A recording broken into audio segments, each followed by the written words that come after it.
Gila ya, Ferry Amsari usulin impeachment Prabowo Gibran. Impeachment boleh kok, presiden dan atau wakil presiden. Boleh salah satunya, boleh kedua-duanya. Gue udah muak banget sama kegaduhan di negara yang dibikin-bikin sama orang-orang di barisan sakit hati. Ini nih Ferry Amsari ngomongin di video ini soal demokrasi, tata negara, impeachment, tapi disuruh bohong biar Prabowo nggak menang. Menurut saya nggak apa-apa Prof. Saiful waktu pemilu berbohong sedikit. Bahwa pemenangnya bukan Prabowo gitu ya. Nah terus ngomongin demokrasi dan tata negaranya ada di mana kalau kayak gini? Setiap presiden bisa di-impeach, boleh dan bisa.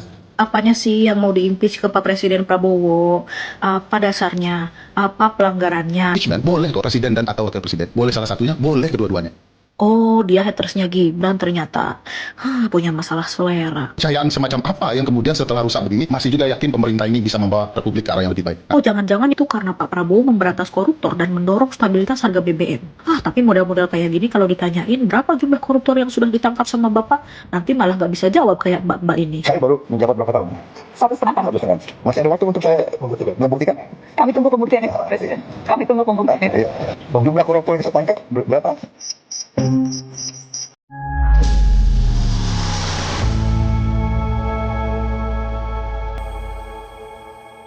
Assalamualaikum warahmatullahi wabarakatuh, saudara-saudaraku sebangsa dan setanah air. Dimanapun kalian berada, semoga kalian selalu dalam kondisi sehat walafiat ya. Berjumpa lagi dengan saya di Gaspol Update. Kami bukanlah buzzer pihak manapun, kami hanya menyajikan keputusan ada di tangan Anda. Teman-teman, ini ada video yang menurut saya cukup menarik ya, yakni tentang si ahli hukum Tata Boga ya, yang selama ini mengaku-ngaku sebagai seorang ahli hukum tata negara gitu ya. Itu tiba-tiba aja mengusulkan nih agar Prabowo dan Gibran itu di impeachment katanya. Di impeachment itu kurang lebih dalam bahasa Indonesia itu artinya dimakjulkan. Ini menurut saya sangat koclak sekali. Dulu awalnya ya ingin memakjulkan Gibran ya karena berharap Prabowo bisa mereka kendalikan. Ternyata Prabowo tidak bisa mereka kendalikan juga ya. Akhirnya mereka ingin memakjulkan Prabowo-nya, bukan Gibran lagi ya. Tetapi karena kalau Prabowo itu dimakjulkan, maka yang naik menjadi presiden adalah Gibran. Akhirnya mereka menginginkan Prabowo dan Gibran dimakjulkan bareng-bareng. Banyak kali mau kalian. Aduh. Terus ngomong-ngomong, siapa yang nanti akan gantikan Prabowo dan Gibran kalau mereka berdua dimakjulkan? Si abahmu yang tukang ngibul itu. Enak aja abahmu yang tukang ngibul itu. Nggak pantas jadi presiden. Aduh. Ini orang ya maca ahli hukum ya. Tapi kalau ngomong itu asal mecotot. Nah, bagaimanakah videonya dan bagaimanakah respon netizen? Mari kita tonton bersama, kemudian mari kita komentari bersama di bagian akhir video. Ini dia. Gila ya, Ferry Amsari usulin impeachment Prabowo Gibran. Impeachment boleh kok, presiden dan atau wakil presiden. Boleh salah satunya, boleh kedua-duanya. Pakar hukum tata negara Ferry Amsari melontarkan kritik yang sangat keras terhadap pemerintahan Prabowo Subianto. Mulai dari tuduhan pelanggaran konstitusi sampai wacana impeachment. Tapi pertanyaan gue sederhana nih Bang. Ini benar analisis hukum atau sekedar opini bodong yang dibungkus akademik? Mari kita bahas. Pertama, soal semua salah Prabowo. Kalau semua masalah negara disederhanakan jadi satu orang, presiden, lalu fungsi kabinet, kementerian, dan sistem negara, dianggap apa Bang? Ini bukan analisis sistem Bang, ini penyederhanaan yang berlebihan. Tanya orang hukum, masa nggak ngerti? Kedua, pelanggaran sejak hari pertama. Dalam hal ini, kasus Mayor Teddy. Dalam negara hukum, pelanggaran itu ditentukan oleh putusan resmi, bukan opini bodong kayak gini Bang. Kalau belum ada putusan pengadilan, lalu dasar menyebut melanggar itu apa? Katanya orang hukum, masa nggak ngerti? Ketiga, tuduhan langgar pasal 11 UUD 1945. UUD 1945 pasal 11, nggak semua kesepakatan luar negeri itu treaty. Ada yang sifatnya MOU, ada yang sifatnya joint statement, ada yang sifatnya non-binding. Kalau semua disamaratakan, itu justru keliru secara hukum. Saya udah bahas di bagian ini. Masa abang nggak ngerti? Katanya orang hukum. Keempat, kritik program MBG dadakan. Negara itu nggak selalu berjalan linear, bang. Banyak kebijakan dirancang, diuji, dijalankan paralel. Kalau harus nunggu sempurna dulu, kapan rakyat bisa menikmati manfaatnya, bang? Katanya orang hukum. Masa nggak ngerti? Kelima nih, bang. Tuduhan Gibran melanggar konstitusi. Ini tuh basi banget, bang. Basi, asli, sumpah. Kenapa nggak dari sejak diputusin MK lu nggak protes? Putusan MK itu final dan mengikat, bang. Kalau keputusan MK masih dianggap melanggar, lalu standar konstitusi apa yang abang harapkan? Ini berbahaya, karena merusak kepastian hukum. Katanya orang hukum, pakar lagi. Masa nggak paham? Keenam, wacana impeachment. Impeachment itu mekanisme hukum, bukan opini bodong kayak gini, bang. Syaratnya jelas, harus ada pelanggaran hukum berat, harus bisa dibuktikan. Kalau hanya berbasis asumsi liar dan bodong kayak gini, ini bukan solusi. Ini tekanan politik yang bodong dan kalian tebak sendiri aja. Begini bang, Anda orang hukum. Kritik itu penting dalam demokrasi. Tapi kalau penuh generalisasi, minim dasar hukum, dan mencampur opini dengan fakta, maka yang terjadi bukan pencerahan bang, tapi pembentukan persepsi buruk. Kalau mau, kita debat aja lah di Rakyat Bersuara. Gimana menurut abang? Jangan lupa follow. Nggak usah debat, ya orang macam kayak gini. Ini harus ditindak oleh pemerintah.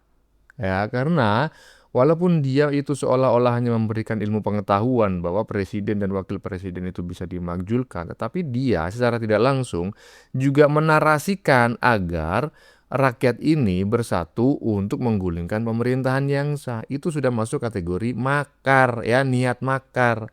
Kalau makarnya belum, nah saya berharap aparat itu jangan menunggu makarnya terjadi, ya. Semacam ini sudah harus ditindak duluan, gitu loh. Karena ini menurut saya bukan ahli hukum tata negara nih. Ini ahli tata boga atau tata busana yang sudah mendapatkan kucuran dana dari si Soros. Kelihatannya kayak gitu, karena pendapatnya Soros banget gitu loh. Hai, lanjut. Setiap presiden bisa di-impeach, boleh dan bisa. Apanya sih yang mau diimpeach ke Pak Presiden Prabowo? Apa dasarnya? Apa pelanggarannya? Impeachment boleh kok, presiden dan atau wakil presiden. Boleh salah satunya, boleh kedua-duanya. Oh, dia hatersnya Gibran ternyata. Punya masalah selera. Kepercayaan semacam apa yang kemudian setelah rusak begini, masih juga yakin pemerintah ini bisa membawa Republik ke arah yang lebih baik. Oh, jangan-jangan itu karena Pak Prabowo memberantas koruptor dan mendorong stabilitas harga BBM. Tapi modal-modal kayak gini kalau ditanyain berapa jumlah koruptor yang sudah ditangkap sama Bapak, nanti malah nggak bisa jawab kayak Mbak-mbak ini. Saya baru menjabat berapa tahun? 1,5 tahun. 1,5 tahun. Masih ada waktu untuk saya membuktikan.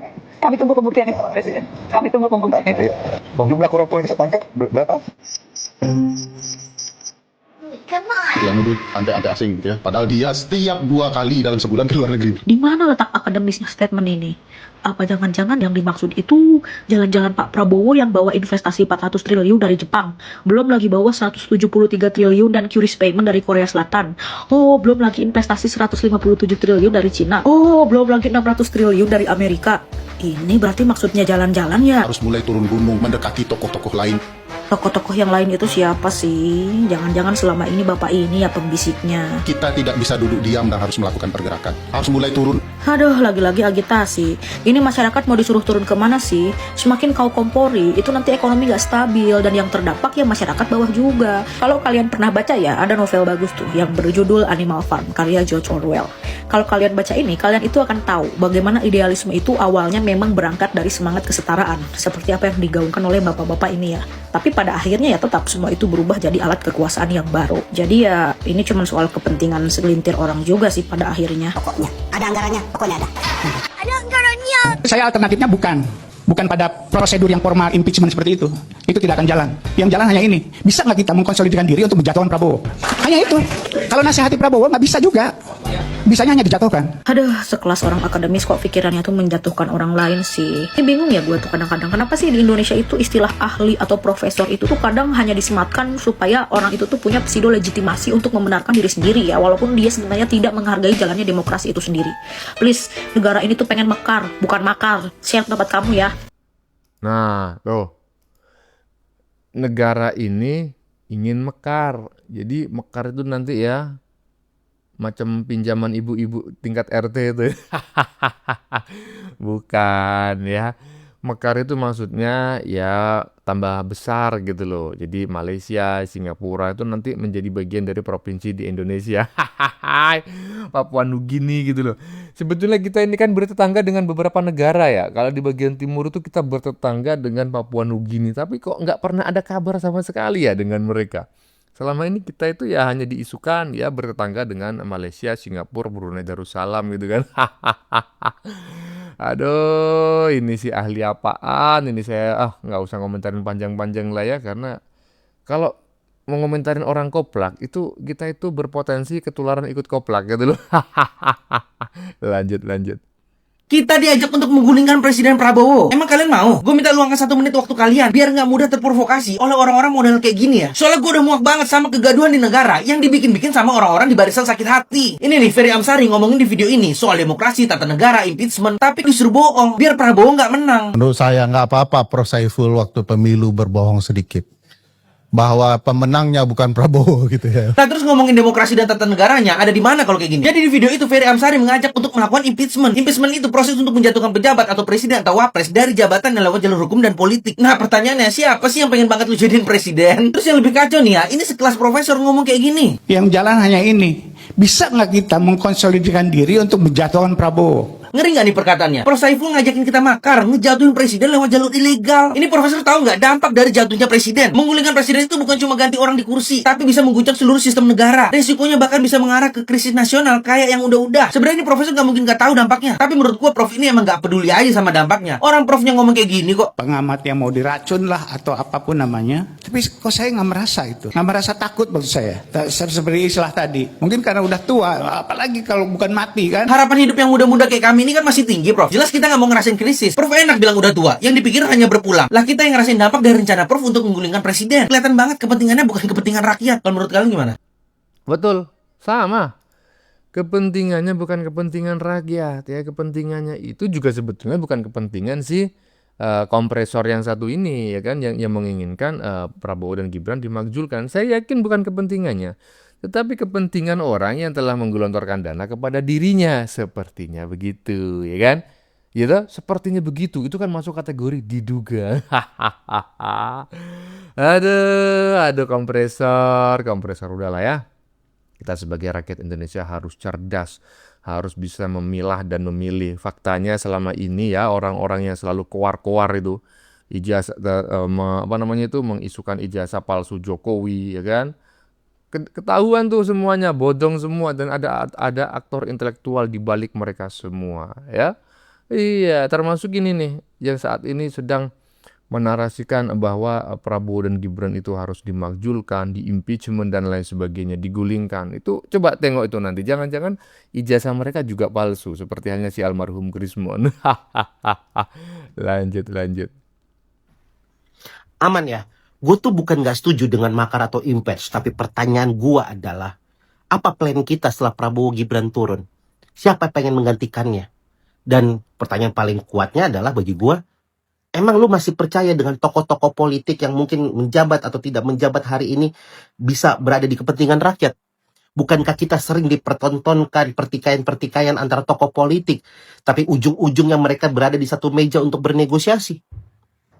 Ingat nggak kita di tahun 98 kita berhasil menurunkan Pak Soeharto karena pada waktu itu di akhir jabatannya rakyat kelaparan, KKN di mana-mana. Tapi hari ini kita masih kelaparan dan KKN ada di mana-mana. Karena pada waktu itu yang kita turunkan adalah sosok. Akar masalahnya, orang-orangnya masih ada di situ. Begitu juga dengan hari ini. Terlepas apapun alasan lu pengen nurunin Pak Prabowo, lu nggak suka, lu menganggap Pak Prabowo dan Gibran melakukan kesalahan, tapi jangan sampai yang kita turunkan hanya sosoknya, tapi akar masalahnya tidak kita selesaikan. Karena menurut gua hari ini akar masalahnya tidak hanya berada di puncak jabatan atau tokoh politik yang tidak menjabat, tapi di masyarakatnya juga harus berubah. Mungkin ada yang bilang, bang, tapi kan perubahan bisa dilakukan dengan sistem yang baik. Yes, tapi orang-orang yang merubah sistem itu adalah orang-orang yang lahir dari kultur. Kultur menghasilkan orang-orang yang terpilih, yang terbaik akan merubah sistem, merubah struktur. Karena struktur dan kultur itu harus berubah bersamaan. Kita lihat hari ini pejabat kayak gimana, rakyatnya juga kayak gimana. Perubahan harus beriringan. Karena kita melakukan kesalahan dengan porsi kita masing-masing. So, pertanyaan gua adalah, siapa yang menggantikannya? Apa plan kita? Mungkin itu dulu yang harus kita jawab, baru kita menyuarakan. Jangan sampai kita hanya menurunkan sosoknya, tapi masalahnya gak kita selesaikan. Ya, itu sih pendapat gue. Dan mungkin kita bisa berdiskusi lebih lanjut nanti di show gua Amania yang ada di 4 kota, 11 April di Semarang, 18 April di Surabaya, 25 April di Jakarta, dan 2 Mei di Kota Bandung. Tiketnya kalian bisa beli, klik aja link yang ada di bio sosmed gue. Harga tiketnya 100.000, khusus di Jakarta 150.000. Selain gue stand up, gue akan bikin podcast Pintu Belakang namanya. Gue akan ngobrol dengan para pejabat-pejabat politik yang ada di Indonesia. Sampai ketemu di sana, yuk kita berdiskusi di kolom komentar. Wer. Ya terserah lah, mau pintu belakang, pintu depan, saya nggak peduli, itu urusan lu. Yang penting urusan gua itu urusan bangsa dan negara, karena di dalamnya saya menjadi bagiannya gitu loh, menjadi bagian dari bangsa dan negara ini, karena saya salah satu rakyat. Perkara lu mau ngobrol sama jin, sama setan, ya kan terserah lah, ya kan, kurang lebih seperti itulah. Mau setuju dengan memakjulkan Prabowo dan Gibran juga terserah. Mau setuju yang menggantikan Abah Nepal juga terserah, ya kan, Wan Nibul terserah, kurang lebih seperti itulah. Lanjut. Antara isu politik elit dan urusan dapur kita, paling males nggak sih kalau mulai denger wacana politik memanas lagi teman-teman. Dan kita tahu gitu loh, akhir-akhir ini ada aja suara dari segelintir tokoh yang ngajak turun ke jalan atau minta presiden dievaluasi. Bisa nggak kita mengkonsolidasikan diri untuk menjatuhkan Prabowo? Bisa nggak kita mengkonsolidasikan diri untuk menjatuhkan Prabowo? Yang hanya kita yang bisa, rakyat gitu loh. 98 juga tidak akan terjadi kalau Rai dan teman-teman nggak turun. Padahal buat kita yang tiap hari kerja, mungkin teman-teman juga lelah dengan keadaan negeri ini, urusannya itu sebenarnya jauh lebih sederhana. Kita cuma pengen berangkat kerja aman, usaha lancar, dan harga kebutuhan pokok stabil, termasuk BBM dan segala macam ya. Karena biasanya kalau politik lagi berisik, ujung-ujungnya ekonomi macet. Kalau banyak demo di mana-mana, pasar saham ambruk, pokoknya kantor pada tutup dan cari uang makin susah. Kalau kita lihat pakai kacamata objektif teman-teman, pemerintah sekarang justru kan sebenarnya lagi gencar untuk beres-beres negara ya. Triliunan uang dari tangan koruptor disita, ketahanan pangan dan energi juga terus dikejar. Biar apa teman-teman ya, kita tahu biar kita itu nggak terus-terusan bergantung sama negara lain gitu loh. Makanya nggak heran kalau mulai muncul kecurigaan di masyarakat. Atau jangan-jangan suara sumbang dan framing buruk ini makin kencang karena ada pihak yang marah karena ladang cuannya ditutup paksa. Yang padahal kita lagi memperkuat ekonomi kita teman-teman. Puluhan juta rakyat butuh Indonesia yang damai, bukan keriuhan elit yang cuma bikin situasi nggak pasti. Kekompakan yang perlu dibangun yang menurut saya harus dilakukan lebih serius dari hari ini. Saya pikir orang-orang baik harus mulai turun gunung, mendekati tokoh-tokoh lain untuk memastikan kita tidak bisa duduk diam dan harus melakukan pergerakan. Harus mulai turun, bergerilya untuk memastikan anak-anak muda turun gunung untuk melakukan sesuatu perubahan. Ini sih sebetulnya ya seperti yang disampaikan oleh konten kreator barusan, ini sebetulnya urusan ekonomi. Ekonominya siapa bang? Ekonominya si ahli kompresor ini. Ya dia ini sebetulnya sebagai dosen itu gajinya pas-pasan gitu loh. Kemudian dia mungkin mengenal seseorang, kemudian mendapatkan dana dari luar negeri, misinya begini-begini, jadilah dia tukang bacot gitu loh. Padahal sebetulnya kemampuannya juga ya rata-rata lah ya, nggak dominan amat. Mungkin juga kalau debat dengan saya yakin saya nggak bakal kalah gitu loh. Ya jadi hati-hati ya dengan agen-agen asing yang ada di dalam negeri ini, yang macak sebagai media, macak sebagai ahli, macak sebagai kiai, sultan dan lain sebagainya, yang sebetulnya mereka adalah agen-agen asing penerima dana dari Soros. Kurang lebih seperti itulah pendapat banyak netizen. Bagaimana menurut kalian? Keputusan ada di tangan Anda. Silakan tulis pendapat Anda di kolom komentar, baik Anda yang setuju maupun yang tidak setuju dengan isi konten ini. Sebelumnya saya memohon maaf yang sebesar-besarnya ya, jika dalam penyajian konten ini ada kata-kata yang menyinggung, kurang tepat penggunaannya, atau ada data yang dianggap keliru atau salah, saya memohon maaf yang sebesar-besarnya. Kita jumpa lagi di lain video. Salam NKRI.